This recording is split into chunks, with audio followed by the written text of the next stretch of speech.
Hello, great മീഡിയസിലേക്ക് സ്വാഗതം. രാഹുൽ സദാശിവൻ സംവിധാനം ചെയ്ത് പ്രണവ് മോഹൻലാൽ നായകനായി എത്തുന്ന ഏറ്റവും പുതിയ ചിത്രമാണ് ഡയസ്. സിനിമയുടെ ബുക്കിംഗ് ഇന്ന് സ്റ്റാർട്ട് ചെയ്തിരിക്കുകയാണ്. ബുക്കിങ്ങിന് മുന്നോടിയായിട്ട് തന്നെ പ്രീമിയർ ഷോ നടക്കുന്നു എന്നുള്ളതാണ്. 31-നാണ് സിനിമ റിലീസ് ചെയ്യുന്നതെങ്കിൽ 30-ാം തീയതി രാത്രി തന്നെ സിനിമയുടെ പ്രീമിയർ ഷോസ് നടക്കുന്നു. വെറും 1-2 പ്രീമിയർ ഷോസ് അല്ല സിനിമയുടേതായി നടക്കുന്നത്. ഒരു കാര്യം ഇതിനിടയിൽ ഓർമ്മിപ്പിച്ചോട്ടെ, ചാനൽ സബ്സ്ക്രൈബ് ചെയ്യുക. നിങ്ങളുടെ കട്ട സപ്പോർട്ട് ഉണ്ടെങ്കിൽ നമുക്ക് എത്രയും പെട്ടെന്ന് 70,000 സബ്സ്ക്രൈബേഴ്സിലേക്ക് എത്താവുന്നതാണ്. എന്തായാലും മോഹൻലാലിൻ്റെ മകൻ പ്രണവ് മോഹൻലാൽ ഞെട്ടിപ്പിക്കുന്ന പ്രകടനം കാഴ്ചവെക്കുന്ന ഈ ഒരു ചിത്രം ഇന്ന് പ്രീസെയിലൂടെ മാത്രം 40 ലക്ഷം രൂപ കടന്നിരിക്കുകയാണ്. ഇത് പ്രീസെയിൽ എന്ന് പറഞ്ഞു കഴിഞ്ഞാൽ ടിക്കറ്റ് ബുക്കിംഗ് തുടങ്ങിയതിൻ്റെ അല്ല, പ്രീമിയർ ഷോയുടെയാണ് എന്നെടുത്ത് പറയട്ടെ. അതായത് സിനിമ ഓൾറെഡി കൊളുത്തി കഴിഞ്ഞിരിക്കുന്നു എന്ന് തന്നെ പറയാം. ബുക്കിംഗ് തുടങ്ങി അമ്മാതിരി കൊടൂരമായിട്ടുള്ള ബുക്കിംഗ് സ്റ്റാർട്ട് ചെയ്യാൻ പോകുന്നു.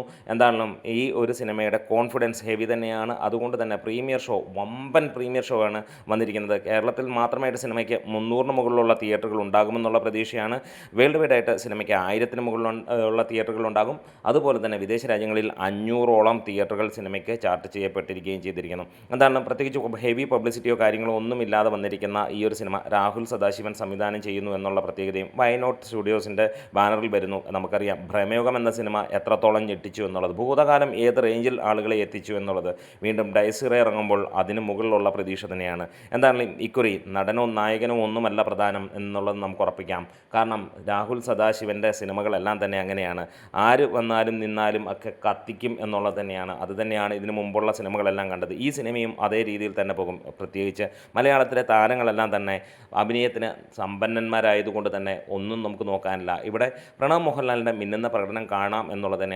ഇക്കുറി ഭ്രമയുഗത്തിൽ മമ്മൂട്ടി സംസ്ഥാന അവാർഡ് കൊണ്ടുപോയെങ്കിൽ അടുത്ത പ്രാവശ്യത്തേക്ക് ഇതാ മിക്കവാറും പ്രണവ് മോഹൻലാൽ ആയിരിക്കുമെന്നുള്ള ചിന്തയിലേക്ക് വരുന്നു. മോഹൻലാലിനെയും മമ്മൂട്ടിയൊക്കെ മാറ്റിക്കൊണ്ട് പ്രണവ് മോഹൻലാൽ അങ്ങനെ ഒരു അവാർഡിലേക്ക് മുത്തമിടുമോ എന്നും നമുക്ക് ഈ ഒരു സിനിമ കാണുമ്പോൾ അറിയാൻ കഴിയും. എന്തായാലും മികച്ച ഒരു സിനിമയ്ക്ക് വേണ്ടി തന്നെ നമ്മൾ കാത്തിരിക്കുകയാണ്. ഒക്ടോബർ 31 ഇറങ്ങുന്ന ഈ ഒരു ചിത്രം ഒരു കാര്യം ഉറപ്പിക്കുകയാണ്, ഇത് ആളുകളുടെ പ്രിയപ്പെട്ട ചിത്രമായി മാറുന്നു. കാരണം പ്രേതകഥകൾ ഇഷ്ടപ്പെടുന്ന മലയാളിക്ക് ഗംഭീരമായിട്ട് ഒരു വിരുന്നൊരുക്കി കൊടുത്താൽ അവനത് മുന്നോട്ട് കൊണ്ടുപോയിക്കോളുമെന്നുള്ളത് എല്ലാവർക്കും അറിയാവുന്നതാണ്. പക്ഷേ അതിന് ഡീസൻ്റ് ആയിട്ടുള്ള ഒരു കാര്യം വേണം. അത് തന്നെ ഇവിടെ രാഹുൽ സദാശിവൻ അറിയാം.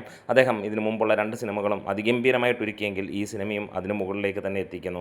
പ്രീസെയിലൂടെ 40 ലക്ഷം രൂപ നേടിയ സിനിമ ആദ്യ ദിനം എത്ര നേടുമെന്നുള്ളത് നിങ്ങൾക്കൊന്ന് പ്രെഡിക്റ്റ് ചെയ്യാം. എന്തായാലും 2-3 കോടിക്ക് മുകളിലേക്കൊക്കെ കേരള ബോക്സ് ഓഫീസിൽ നിന്ന് പോകും. ഒരുപക്ഷെ അതിൻ്റെ മുകളിലേക്ക് സിനിമ ഗംഭീരമാണെങ്കിൽ 7-8 കോടി വരെ പോകാനുള്ള ചാൻസുകളും ഏറെ തന്നെയാണ്.